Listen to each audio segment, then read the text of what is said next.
लोग कहते हैं हनुमान जी तो जातिवाद करते हैं। अरे जातिवाद तो अपनी जाति में जो पैदा होता है अपनी जाति का नाम तो लेगा कि नहीं लेगा? फार्म भरोगे जो भी लिखना पड़ेगा तेरी जाति क्या है। मैं लाएगा जातिवाद?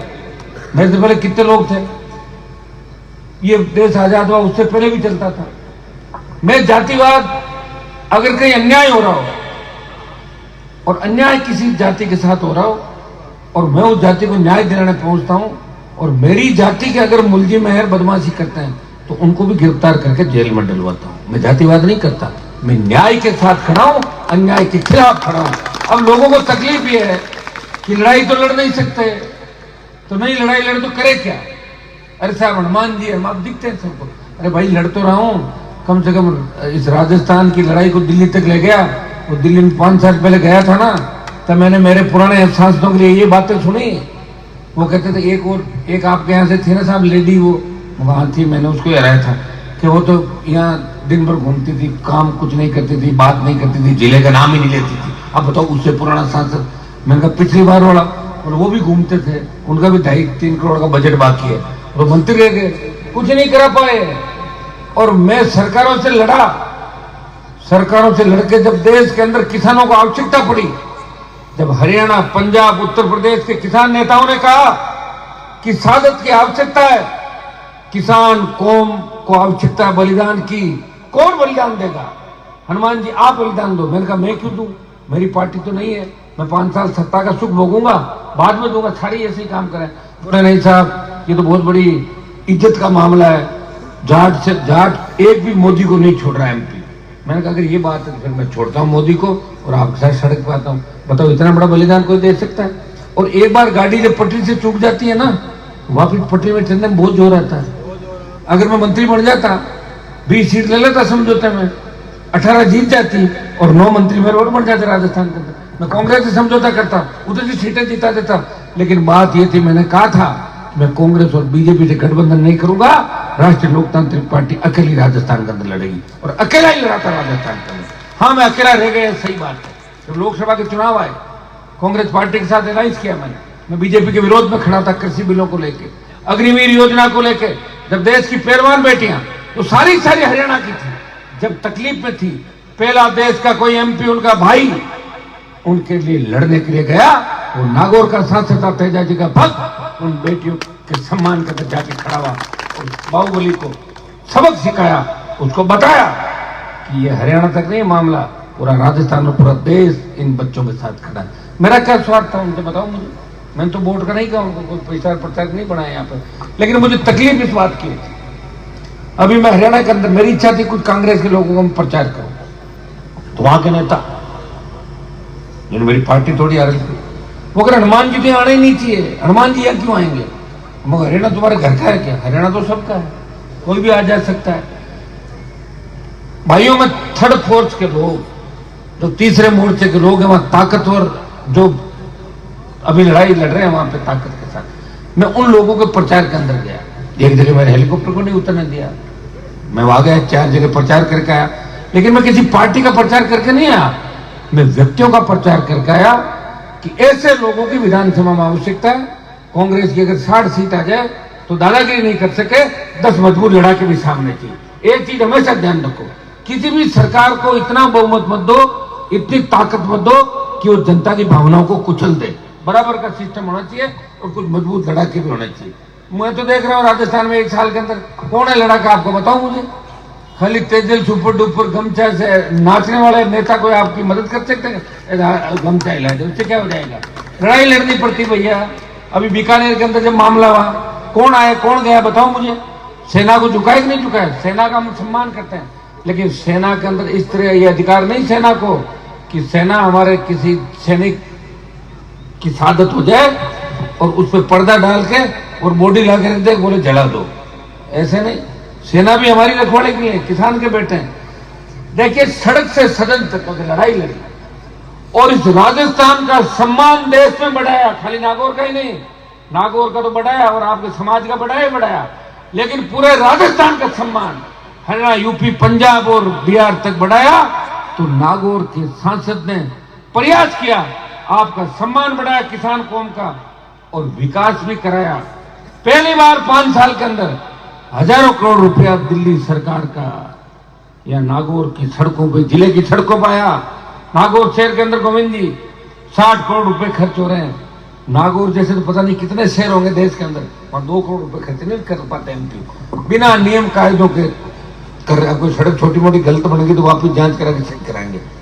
प्रयास में कोई कमी नहीं रखी। मैं जितनी मेरी 25 साल यहाँ आने के बाद दिए आपकी सेवा के अंदर, विश्वविद्यालय से लेकर विधानसभा और विधानसभा से लेकर लोकसभा तक का सफर, आज जिनसे मैं मुकाबला कर रहा हूं वो कम लोग नहीं है। 1-1 लाख करोड़ का तो घोटाला करके खा गए, 1 लाख करोड़ खा गए। उन लोगों कितने लोग तो उनके नौकरी कर रहे होंगे, कितने लोग पैसे में आप बताओ बेरोजगारी मिल जाएंगे हर कहीं के, लेकिन फिर भी वो ये व्यक्ति लड़ाई लड़ रहा है। जब आपके समाज को जरूरत पड़ी, किसान को जरूरत पड़ी, हार्डकोर अपराधी जब किसान के बेटों में गोलियां बरसा रहे थे, उनकी हत्याएं कर रहे थे, उन अपराधियों को उनके अंजाम तक पहुंचाया, तो नागौर के सांसद उन अपराधियों को भी उनके अंजाम तक पहुंचाया। उन नेताओं को जिनको एनकाउंटर का बहुत शौक था, जिन्होंने एनकाउंटर कराए, उनको भी सलाखों के पीछे पहुंचाया। जिसके पीछे पड़ा उसको दिन में तारे दिखाए, हारा नहीं, झुका नहीं, लड़ता रहा, भूखा पैसा रह गया, लेकिन दुश्मन के साथ जाके खड़ा नहीं हुआ। ये हनुमान बेनीवाल आपका भाई, इसीलिए आपका आशीर्वाद मुझे लगातार मिलता जा रहा। मुझे दुख इस बात का होता है कि मैं जिनके लिए लड़ रहा हूं वो तो थोड़े से आगे आ जाते हैं। आज जिसके पास साइकिल है और भगवान की कृपा से अगर उसके पास स्कॉर्पियो फॉर्च्यूनर आ गई और उसको रातों में आगे रहे, लेकिन उस साइकिल वाला गरीब उसको कुचलना चाहेगा, तो ये मैं बर्दाश्त नहीं करूंगा, उसके मैं खिलाफ हो जाऊंगा। मैं चाहता हूं कि अंतिम छोर पर बैठा व्यक्ति भी हमारा भाई आगे आएगा, तब समाज आएगा, तब किसान आगे आएगा, और प्रत्येक कौम, और आप अकेले सत्ता में नहीं आ सकते। शेड्यूल कास्ट के उन भाइयों का, ओबीसी के उन भाइयों का, तमाम उन लोगों का जो हमसे प्यार करते हैं, जो समझदार है, उन सबको हमें साथ लेके चलना पड़ेगा, तब जाके सत्ता के शिखर पर आप बैठोगे। अब 70 साल से बताओ कांग्रेस पार्टी ने राजस्थान में क्या दिया? हमारे लोग तो आपस में लड़ते थे। बीजेपी में क्यों गए? हमारे लोग, जगह नहीं थी कांग्रेस में, ज्यादा हो गए, खुद इधर चले गए, खुद उधर चले गए। हालात जो आपके सामने सारे, जिस तरह की बेरोजगारी का आलम आप देखो, कितना बेरोजगार, अपराध राजस्थान के अंदर बढ़ रहा है। कौन जिम्मेदार इसके लिए? मैं तो सरकार नहीं, मैं तो लड़ने के लिए हमेशा तैयार रहता हूं। कहीं भी आवश्यकता पड़े, मुझे कोई बुलाता है तो आगे जाके खड़ा मिलता हूं। मैंने मेरी रातें, नींद, जिंदगी, जवानी, सत्ता सब कुर्बान की, अपने परिवार को समय नहीं दिया। बच्चे मेरे छोटे छोटे वेट करते हैं, पापा कब आएंगे, वो सो जाते हैं, उनको स्कूल जाना पड़ता है, सुबह मैं उठता हूं तो पहले स्कूल चले जाते हैं। हर व्यक्ति चाहता है कि जीवन में कुछ सुख उसको मिले, चाहता नहीं चाहता हर व्यक्ति थोड़ा बहुत आराम चाहे, कौन चाहे, और माने मिलियो कहीं है, एक चले यार, एक माथे पाचा आएगा। 25 साल पहले शुरुआत करी और एक पे आके वापिस अटक गए। तो इस राजस्थान के अंदर भी लोगों के अंदर मैं चाहता हूं कि वो दम पैदा हो तो हरियाणा, यूपी, पंजाब, बिहार, झारखंड, महाराष्ट्र, वहां लोग तीसरे मोर्चे भी बनाते हैं, पार्टियां भी बनाते हैं, उनकी सरकारें भी बनाते हैं, और आवश्यकता है तीसरे मोर्चे जहां है वहां कांग्रेस और भारतीय जनता पार्टी की दादागिरी नहीं चलती। लोग कहते हैं दादागिरी करोगे तो तीसरे वालों को तैयार कर दें। उनकी दादागिरी खत्म करने के लिए तीसरे मोर्चे की आवश्यकता है। भाई निश्चित रूप से नागौर से जो शुरुआत हुई है ये आगे बढ़ेगी, समय लग सकता है, कुछ कमी आ रही, कुछ हमारे लोग सीधे हैं, संगठन वंगठन बातों को नहीं समझते, पैसा भी नहीं था हमारे पास, हमने कोई क्राउड फंडिंग का 1 रुपया भी नहीं मांगा। सबसे बड़ी बात देखो आपका नेता कैसा है, इसने 50 पैसे का चंदा नहीं किया। सारी पार्टियां चंदा लेती है, इलेक्टोरल बॉन्ड, जिसमें बीजेपी तो गाय का मांस निर्यात करने वालों से चंदा ले लिया, लेकिन तो क्या बात दे दी लोगों ने वोट।